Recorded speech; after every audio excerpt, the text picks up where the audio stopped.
Shalom Ubracha, nous continuons aujourd'hui avec la deuxième Mishnah du 12e Pérec. La Mishnah nous dit Kol shezacha mizbeach bipsara lo zachu hakohanim beora. Tant que le mizbeach n'a pas reçu la chair du korban ola, c'est-à-dire qu'un korban ola va être entièrement brûlé. La chair, toute la viande de la bête, mais aussi toutes les graisses. Et la peau sera donnée au kohanim. La Mishnah vient nous dire, tant que le mizbeach ne reçoit pas la viande, les kohanim ne recevront pas la peau. Chez Nehemar, on l'apprend d'un pasouk, olat ish, c'est-à-dire la ola ish d'un homme, mais ça veut dire ola chez alta la ish. La ola, le korban ola, chez alta les ish, c'est-à-dire que elle a été faite comme il fallait, que le propriétaire a donc tout accompli. Le mizbeach a reçu la viande, alors dans ce cas-là, le oraola sera pour les kohanim. Le Barthénora nous explique dans quel cas le mizbeach ne reçoit pas la peau. C'est s'il y a eu un psoul par exemple avant la zrika, c'est-à-dire avant la zrika.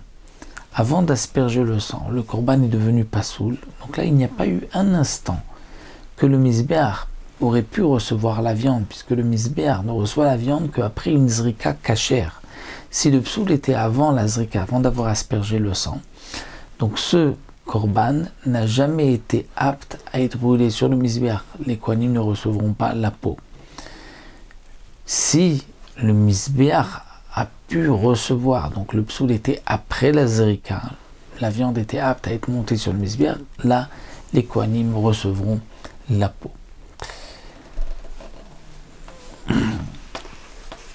Ola shnitchreta shelo lishma, afalpi shelo alta labani mora la kohanim.